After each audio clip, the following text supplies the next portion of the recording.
Good morning, children. How are you all? Hope you all are doing good. So in the last class, we have ended the session by the explanation of the lesson Globe and Maps, right? So we have completed the explanation of the chapter Globe and Maps. And in that chapter, what we have learned, what is globe and what is map, the difference between the globe and maps, the uses, is it? So all these things we have learned in the chapter globe and maps, right children? So in this session, now we are going to start writing the exercises, okay, classwork notes. So in the last classes, how I have shown you the PPT presentation, right, to write the notes. In this class also, I am going to show you the PPT presentation. You have to look into it and write the notes, okay. So shall we start writing? And one more children, so this is the globe and maps. It is from the geography, right? So you have to tell the new book, okay. One side ruled and the other side unruled book is there, no? One side ruled and the other side unruled book. 200 pages you will be having. Take that book and start writing the geography classwork in that. Okay children? So shall we start writing the notes? Children, open your geography classwork. As I told you before, one side ruled and the other side unruled. Okay, so open your new geography classwork, 200 pages, ruled and unruled book. Okay, then start writing the classwork. Okay, so write down lesson number 11. The chapter name is Globe and Maps. Okay, Globe and Maps. Okay, now write down first main, answer the following questions. Okay, answer the following questions. First question, question number 1. What is a globe? I'll repeat the question. What is a globe? Answer. The globe is a miniature model of the earth. It is a true representation of the earth's spherical shape and not flat as seen on the map. Okay, so what is the answer? The globe is a miniature model of the earth. It is a true representation of the earth's spherical shape and not flat as seen on the map. Okay. So next, the second question. Question number 2. Mention any 2 uses of a globe. Okay. Mention any 2 uses of a globe. Answer. Uses of globe. The first point, it helps us to understand the position, shape and size of the continents, oceans and seas. Okay. Second point, the lines of latitude and longitudes on the globe help us to locate places and political boundaries. The third point, a good globe helps us to understand the inclination of the axis, movements of the earth, rotation, revolution and their effects. For example, day and night, season, etc.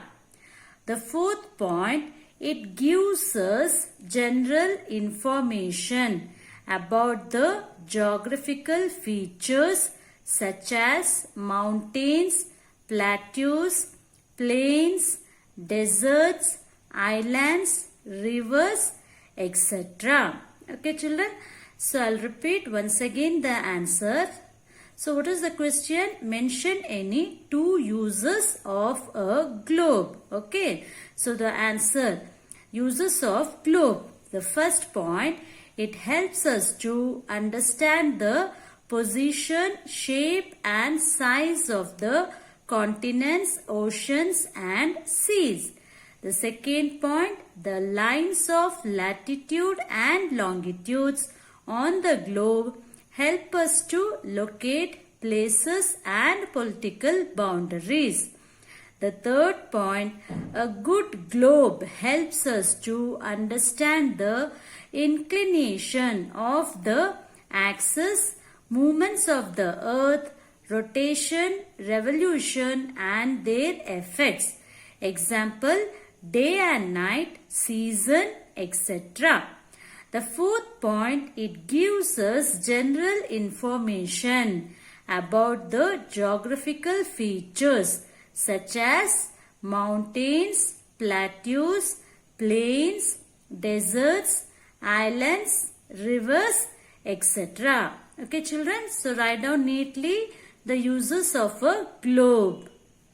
Okay. So next we'll move on to the third question. So question number 3. What is a map? Answer, a diagrammatic representation of the whole earth or a part of it on a flat surface according to scale is called a map. I'll repeat once again. Question number 3. What is a map? Answer, a diagrammatic representation of the whole earth or a part of it on a flat surface according to scale is called a map. Okay. So next we'll move on to the fourth question. Question number 4. Which are the different types of maps? Okay. Which are the different types of maps? Answer, classification of maps.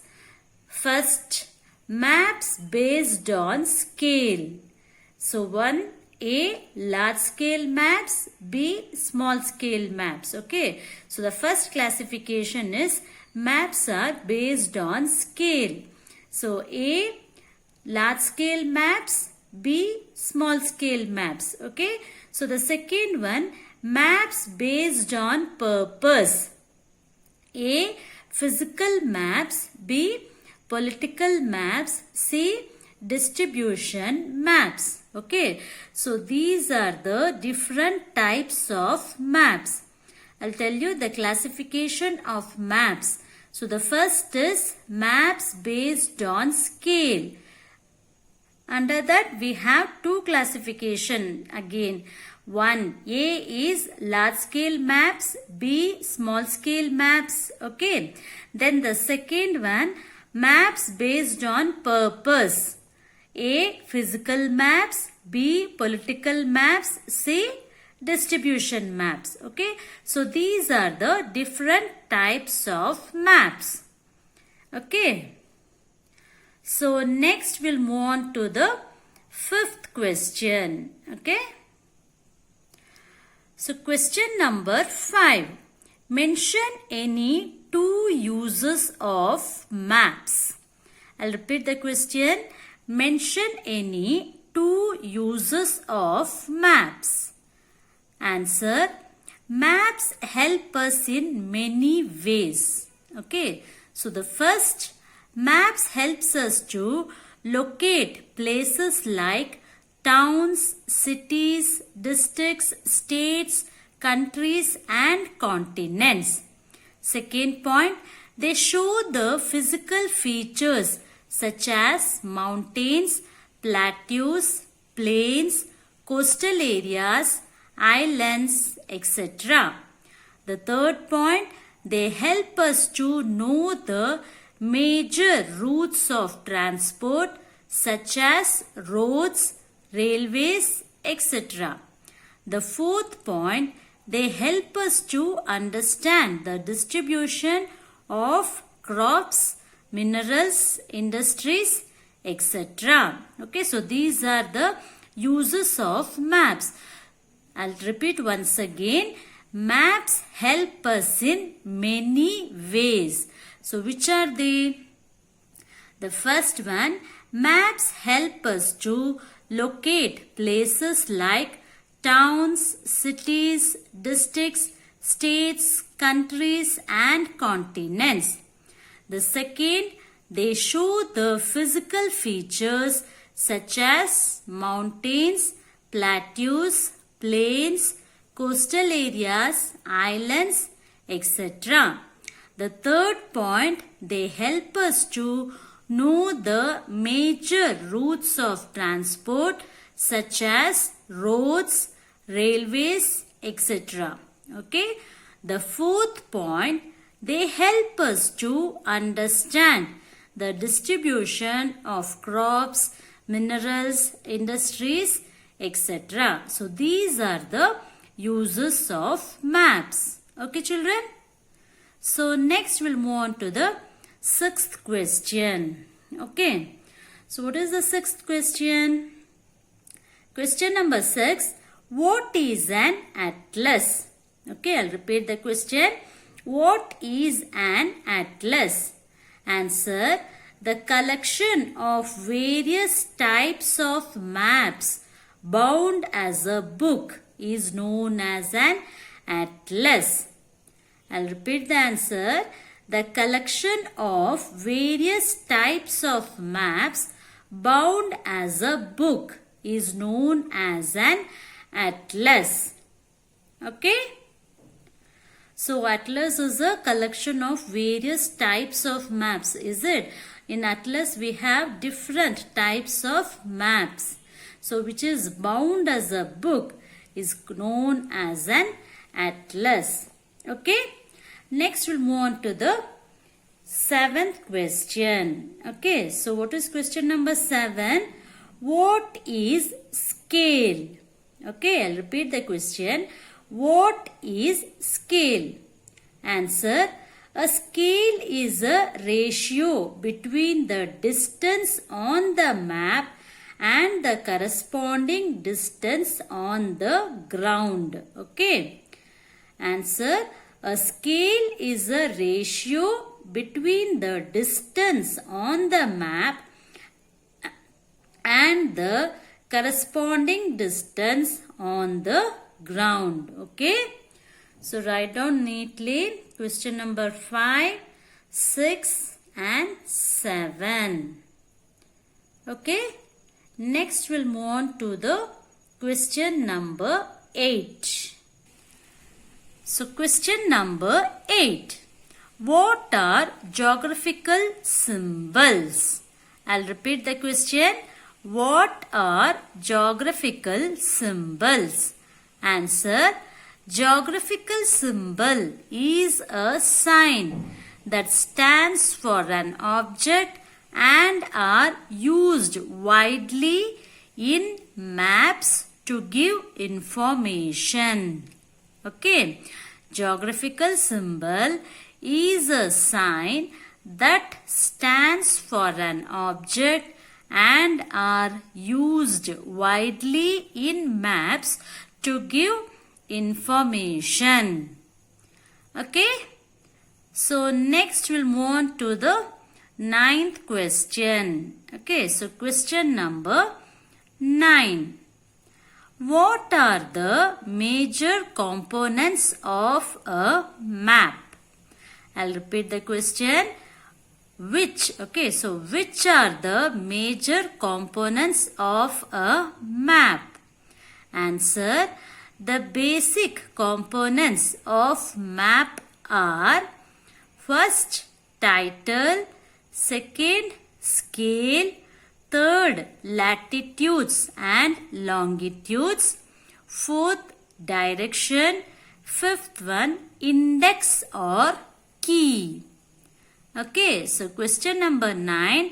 Which are the major components of a map? Answer. The basic components of map are first title, second scale, third latitudes and longitudes, fourth direction, fifth index or key. Okay. So next we'll move on to the question number 10. So question number 10. What color is used to show the water bodies in the map? I'll repeat the question. What color is used to show the water bodies in the map? Answer, blue color. Okay, blue color is used to show the water bodies in the map. So you all have seen the map, right? On the map, if you see the blue color, what does that color represent? It is used to show the water bodies. Is it, children? So blue color is used to show the water bodies in the map. Okay? So write down neatly question number 8, 9 and 10. Okay? So next we'll move on to second main, fill in the blanks. Okay? Write down second main, fill in the blanks.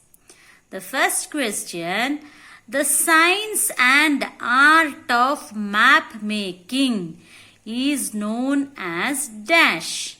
So the answer is cartography. Okay. The question I'll repeat once again.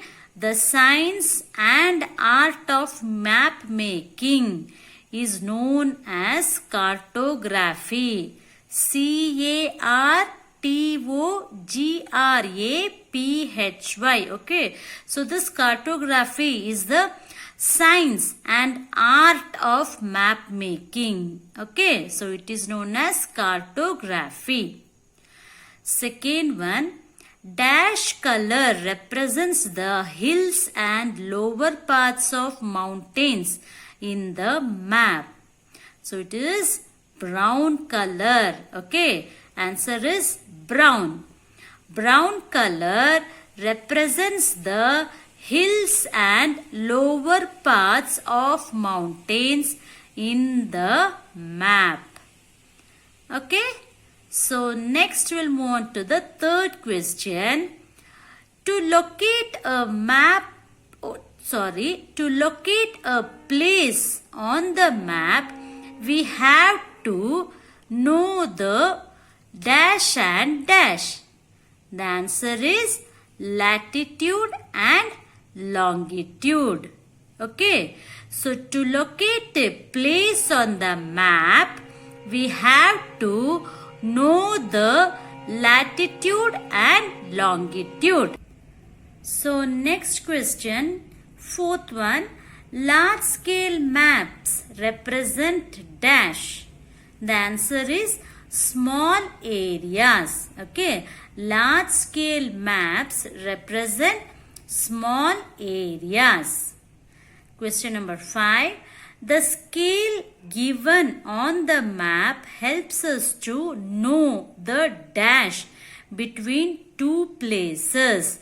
The answer is distance. Okay. The scale given on the map helps us to know the distance between two places. Okay. So write down neatly all the 5, fill in the blanks. Okay. So this next, children, this you have to draw it on the left side of your book, which is unruled part is there, no? There you have to draw this. Okay. So the vertical lines are called as latitudes. Okay. So write the heading location and draw this. Draw a circle and draw the vertical lines like this. Okay. So as I told you before, the vertical lines are called as the imaginary. Vertical lines are called as what? They are latitudes. Is it? So draw a circle and draw vertical lines inside that. Okay. So this is the vertical lines. So these are called as latitudes. So draw this in the unruled part. Okay. And this So this, the horizontal lines, we call it as longitudes. Okay. So draw this also. You can draw these two in the same page also. Okay. So in up, you can draw the circle and draw the vertical lines as a latitudes, and down you can draw this as longitude. So draw these two in the same page only. Okay children, so when you finish the fill in the blanks to the right side, in the left page, the unruled part, you can draw these two. Okay, so the latitudes, the vertical lines and the longitudes.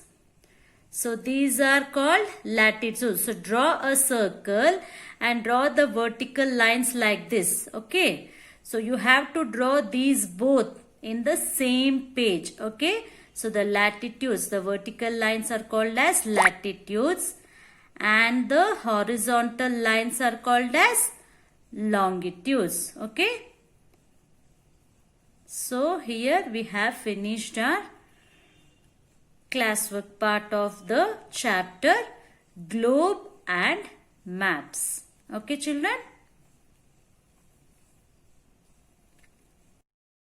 Okay children, now you all have written the notes, right? I have given 10 question answers and fill in the blanks. So write neatly in your classwork, and the picture what I have shown in the PPT, you have to write it in the unrolled part. Okay, so you have to draw it neatly the picture. Okay children, so here is the time to end the session. In the next session we will start the new chapter. Okay, thank you.